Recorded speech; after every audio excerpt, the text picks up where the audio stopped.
नमस्कार प्रेक्षकांनो, सावळ्याची जणू सावली या मालिकेच्या आजच्या भागामध्ये तुम्हा सर्वांचे अगदी मनपूर्वक स्वागत. आता मित्रांनो, सगळे जेवण करण्यासाठी एकत्र जमलेले असतात, पण मात्र तिर्लोत्तमा आलेलीच नसते. म्हणून बाबा आता ओरडू लागतात की तिर्लोत्तमा कुठे आहे. मग त्याच्यानंतर तेवढ्यात तिर्लोत्तमा सारंगला घेऊन येते आणि सारंगला म्हणत असते की काहीतरी खाऊन घे.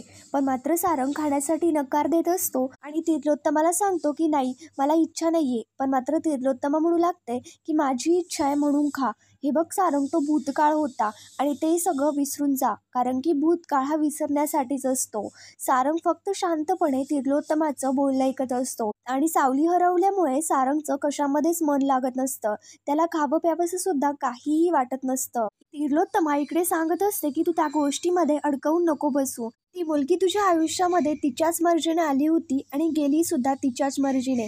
पण मात्र या गोष्टीमध्ये तिने एक चांगली गोष्ट केली, ते म्हणजे तिने तिच्या वाईट कृत्यांची कबुली देऊन गेली. आपण घरातलं सर्व वातावरण गढूळ करून गेली. तिचं जे कर्म होतं आपण ते सगळं काही तिला देऊन टाकलं आणि ती गेली निघून असं समजायचं आणि आपण त्या गोष्टीतून सावरायचं. मला ते चोरीबिरीचं काही बोलायचंच नाहीये. रात्री अपरात्री ती जी काही पळून गेली ना, म्हणजे ती काही खरीच नव्हती. सारंगला तिर्लोत्तमा हे जे काही बोलत असते ते काही पटलेलं नसतं.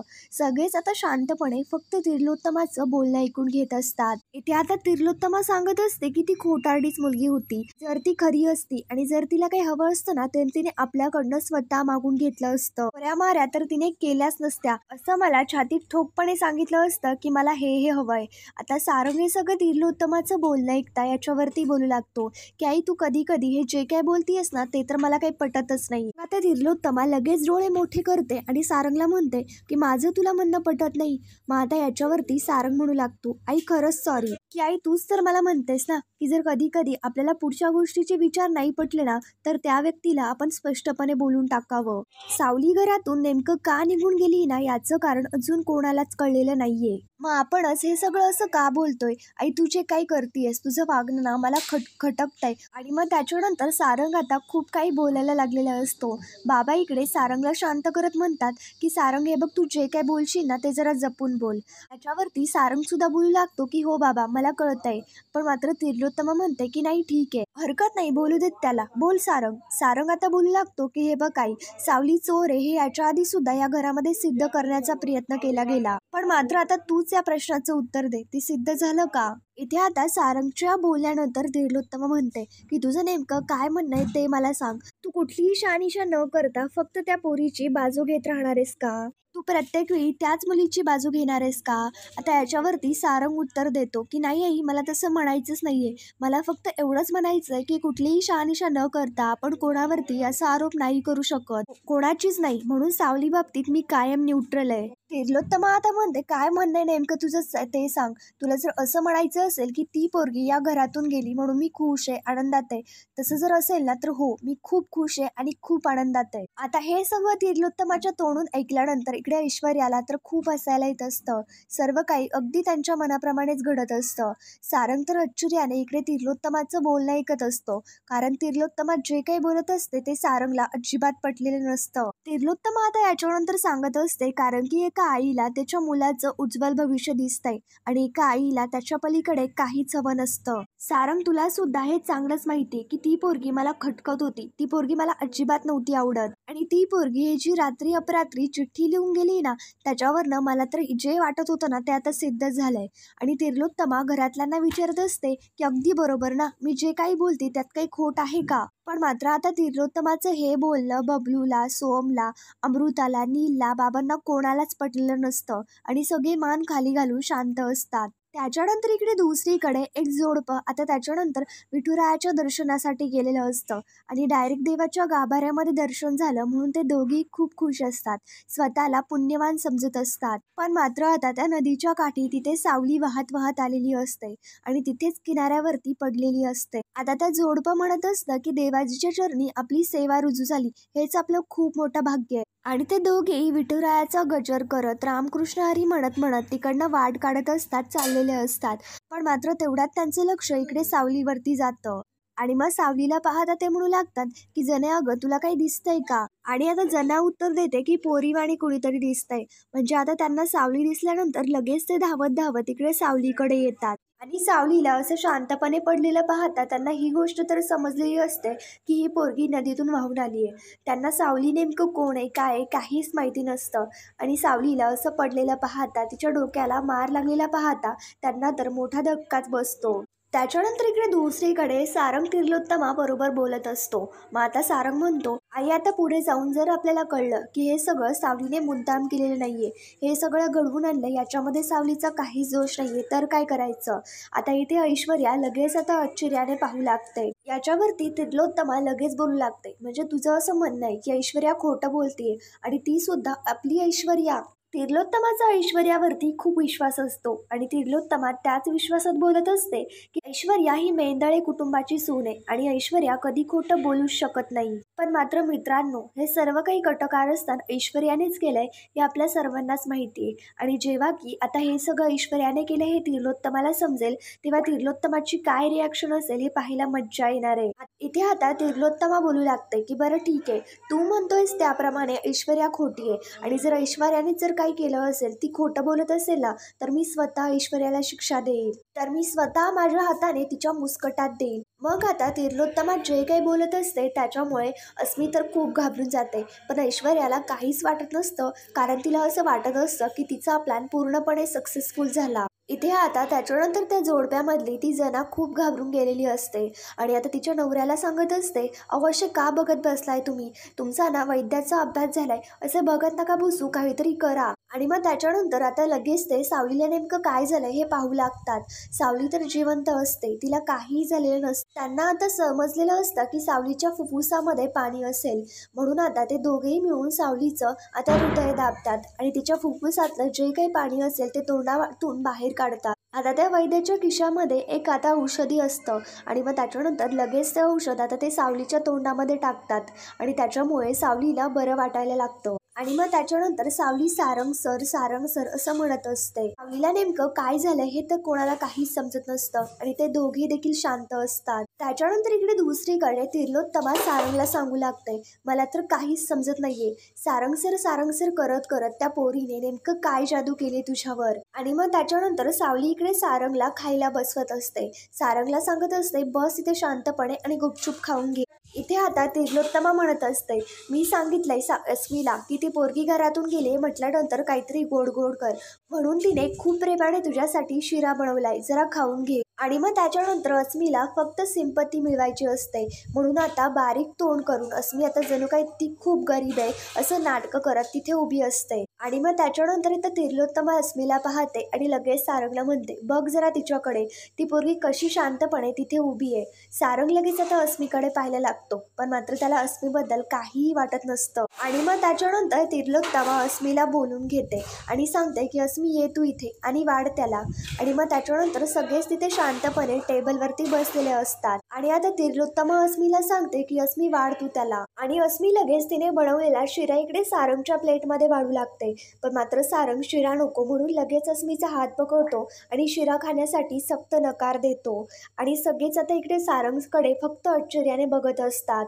इथे आता ऐश्वर्या बोलू लागते, सारंग काय चाललंय तुझं? एवढ्या प्रेमाने तिने बनवलाय तर तू ॲटलिस्ट ट्राय तर कर. पण मात्र सारंग बोलतो की मला तेच प्रेम जर नको असेल तर? आता इथे तिर्लोत्तमा बोलते आणि सारंग तुला कळतंय का, गेल्या महिनाभरापूर्वी तू याच मुलीसारखी वेडा होतास. पण मात्र आता इथे सारंग बोलू लागतो की आई, मी ज्या अस्मीसाठी वेडा होतो ना, ती अस्मी ही नाहीच आहे, ती खूप बदलली आहे. जेव्हा ती या घरामध्ये आली ना, तेव्हा तिने स्वतःहून कबूल केलंय की जगन्नाथच्या कटामध्ये ती सामील होती. मला हिच्यावरती अजिबात विश्वास नाहीये आई, मी खरा होतो, मी खरंच हिच्यावरती प्रेम केलं होतं, पण हिच्या बाबतीमध्ये तसं काहीही नाहीये. इथे आता अस्मी नाटकं करत रडायला लागलेली असते आणि आता अस्मीचं रडणं पाहता तिर्लोत्तमाला खूप वाईट वाटतं आणि लगेच ती बोलू लागते की अस्मी बाळा, अजिबात रडू नकोस. तिर्लोत्तमा आता म्हणू लागते, बघ जरा हिच्याकडे, हिच्या बाबतीत तू साक्षांक आहेस आणि त्या चोरट्या पोरीची तुला खात्री आहे की ती बरोबर आहे म्हणून, हो ना? सारंग, हे तुझं वागणं तुला दुहेरी नाही का वाटत? हिने तुझ्यासाठी काय काय सहन केलं हे माहिती आहे ना तुला? जगन्नाथने हिला किडनॅप केलं होतं, हिला वाटेल तसं वागवलं. तुला माहिती आहे की तू जगन्नाथ काय काय करू शकतो, तो चांगला माणूस अजिबात नाहीये. पण हिने ते सगळं काही सहन केलं फक्त तुझ्यासाठी, कारण हिचं खरंच मनापासून तुझ्यावरती प्रेम आहे.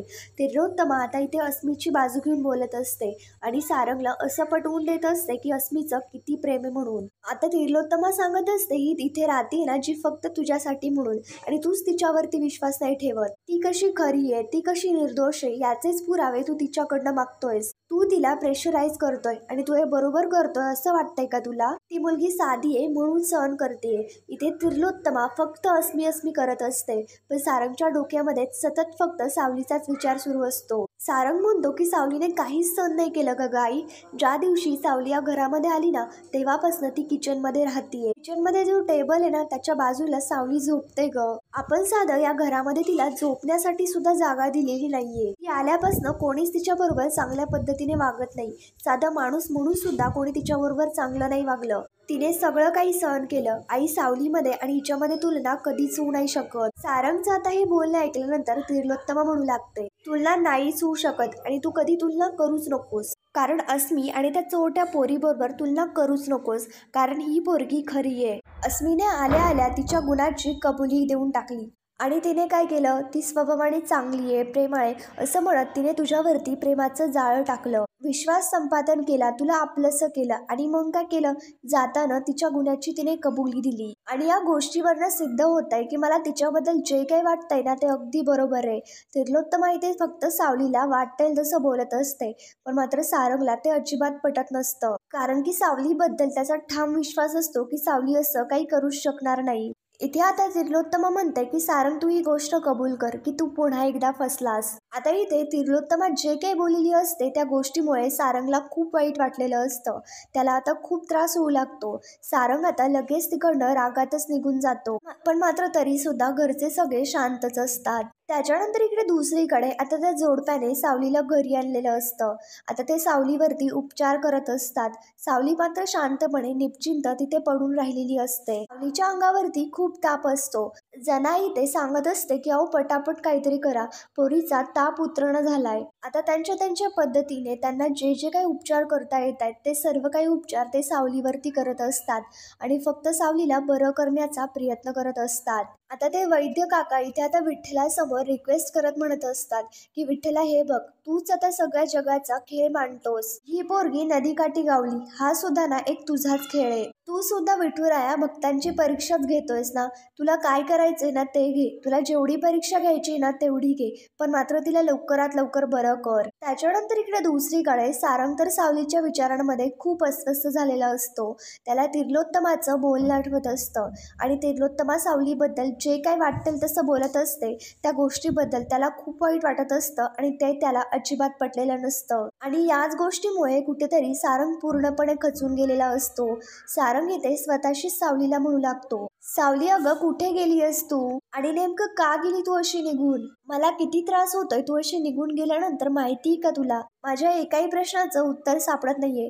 तुझ्यावरती असे कोणी आरोप मान्य केले तर मी ते कसे मान्य करू? सावली मी कसं सहन करू? माझं मन मला सतत सांगत असतं की तू अशी नाहीयेस. समोर तर खूप काही प्रश्न आलेत. सावली मी त्याची कशी उत्तरं शोधू? सारंग म्हणत असतो, सावली कुठे गेलीयस तू? आई म्हणतीयस त्याप्रमाणे तू फसवलंय का मला, की तू मला एकटं टाकून गेलीयस? या सगळ्याची उत्तरं शोधायला मी स्वतःच एक प्रश्न होऊन बसलोय. त्याच्यानंतर आता इकडे दुसरीकडे सावलीवरती उपचार सुरू असतात. ते विठुरायाच्या कृपेने सावलीवरती उपचार करत असतात आणि मग त्याच्यानंतर सकाळी ते सारंग तयार होत असतो. सारंग गाईत असतो आणि त्याला त्याचा रुमाल कुठेच सापडत नाही. तर त्याला आठवतं की सावली सगळ्या काही वस्तू अगदी जागच्या जागी ठेवत होती. तेवढ्यात लगेच आता अमृता येते आणि सारंगला विचारते, सारंग तू कुठे जायला निघालायस? सारंग उत्तर देतो की मी पोलीस स्टेशनला चाललोय सावलीचा शोध घेण्यासाठी. आता याच्यावरती अमृता सांगू लागते की सारंग अरे मी तुला तेच सांगायला येत होते की आपल्याला सावलीचा शोध लवकरात लवकर घ्यावा लागणार आहे, कारण की आई आणि ऐश्वर्या आधीच तिथे जायला निघाल्यात. इकडे सारंग सुद्धा आश्चर्याने अमृताला विचारतो का, म्हणजे नेमकं काय झालं? शेवटी त्यांना सुद्धा सावलीची काळजी वाटलीच ना. अमृता म्हणू लागते की नाही सारंग, काळजीपोटी नाही जातात त्या. सावलीने केलेल्या चोरीबद्दल ते तिची कंप्लेंट करण्यासाठी पोलीस स्टेशनला जात आहेत. आणि आता हे ऐकल्यानंतर सारंग सुद्धा शांत होऊन गेलेला असतो. गायकवाड इकडे देवाकडे येतो आणि सांगू लागतो की आजचा दिवस ना खूप स्पेशल आहे. तिलोत्तमा मॅडम आणि ऐश्वर्या मॅडम आल्यात पोलीस स्टेशनमध्ये. देवा म्हणू लागतो, टेन्शन काय को लेणे का, आपण आहे ना. मग ह्याच्यावरती गायकवाड म्हणतात, आपण सावलीताईंना शोधतोय. देवा आता म्हणू लागतो, तेच तर टेन्शन आहे ना. सावलीच्या शोधमध्ये आधीच आपण इमोशनल झालोय. यांनी जर मेलोड्रामा केला ना तर आपण यांना आपल्या ऍक्शन झोन मध्ये बसूयात. तेवढ्यात लगेच आता त्रिलोत्तमा आणि ऐश्वर्या दोघे येतात. आता त्या आल्यानंतर देवा लगेच म्हणतो, मॅडम हॅलो, बसा आता तुम्ही. त्रिलोत्तमा ऐश्वर्या दोघी शांतपणे तिथे आता देवासमोर बसतात. त्रिलोत्तमा सांगू लागते, एका मुलीबद्दल तक्रार नोंदवायची आहे, सावली भागवतच्या विरोधामध्ये. ऐश्वर्या आता सांगू लागते, कार्ड रजिस्टर रिकम्प्लीट. देवा तर शांतपणे आता त्यांचं बोलणं ऐकतो आणि आता इथे ऐश्वर्याला सांगतो, I am so sorry madam. कोणाच्या विरोधात म्हणालात तुम्ही? ऐश्वर्या सांगू लागते, अगदी नीट ऐकलंयस तू. ज्या मुलीचं मॉमने नाव घेतलंय ना तिच्याच विरोधामध्ये कंप्लेंट करायची आहे. ऐश्वर्या सांगत असते, या वर्दी पुढे कर्तव्य आणि नातीही वेगळी असतात. आत्ताच्या आता ली तक्रार. ऐश्वर्याचा आवाज जरा वाढलेलाच असतो. घोरपडे लगेच ओढत म्हणतात की मॅडम जरा हळू बोला, पण मात्र देवा म्हणतो की घोरपडे जरा शांत व्हा. असं काय करता, तक्रार नोंदवणं कामच आहे आपलं, पण ती तक्रार नोंदवायला नेमकं कोण आलंय ना हे जास्त इम्पॉर्टंट आहे. तुम्हा सर्वांना सूर्याच्या मॅटर मध्ये मी आधीच ओळखलं होतं. हे आपल्या बहिणीच्या राशीला आलेले राहू, केतू अँड मेनी मोर ग्रह आहेत. आता इथे त्रिलोत्तमा फक्त शांतपणे देवाचं बोलणं ऐकून घेत असते. आता लगेच त्रिलोत्तमा बोलू लागते, इनफ इज इनफ, मी खूप ऐकून घेतलं तुझं. सिनियर कुठे आहे तुझे, लावू का त्यांना फोन, ते तुला शिकवतील. मग ते असं शिकवताल की जेव्हा तुमच्या चौकीमध्ये सभ्य माणसं येतात ना तेव्हा तक्रार कशी नोंदवायची ते. तुझ्या मायाळू बहिणीने आमच्या घरामध्ये चोरी केली आहे, ती फरार झाली आहे आणि तिच्या विरोधामध्ये मला चोरीची कंप्लेंट नोंदवायची आहे. तेवढ्यात आता लगेच दाराशी सारंग येतो आणि सारंग सांगतो की तक्रार नोंदवायची काहीही गरज नाहीये. सारंग तरी इथे पोलीस स्टेशनलाच असतो. तेवढ्यात घोरपडे आता येतात आणि सांगू लागतात की परवा घाटामध्ये जो अपघात झाला होता त्याचा आरोपी सापडलाय आणि त्याने अशी कबुली दिली की त्याने 20 वर्षाच्या मुलीला आता उडवून दिलं. हे ऐकल्यानंतर सारंग तर घाबरतो. देवा आणि सारंग लगेच दोघी त्याच्याकडे यायला निघतात. जगन्नाथ सावलीची पत्रिका पाहतो आणि अलकाला सांगू लागतो की तिच्या पत्रिकेमध्ये खूप घातक योग आहे आणि खूप वर्षांनी हा योग माझ्या समोर आलाय. ऐश्वर्या अस्मी दोघीही खूप घाबरून गेलेल्या असतात. त्यांना असं वाटत असतं की जर त्या देवाने इन्व्हेस्टिगेशन सुरू केली ना तर आपल्याला खूप महागात पडेल. इकडे सारंग आता त्या ट्रक ड्रायव्हरकडे आलेला असतो. आता त्याच्यानंतर तो सारंग रागातच त्याला खूप मारतो. देवा बाजूला घेतो आणि आता सावलीचा फोटो दाखवत त्या ट्रक ड्रायव्हरला विचारतो की ती हीच पोरगी आहे का. नेमकं आता तो काय उत्तर देणार पुढे आपल्याला हे कळणारच आहे. त्याच्यासाठी आमच्या चॅनलला लगेच सबस्क्राईब करा. थँक्यू.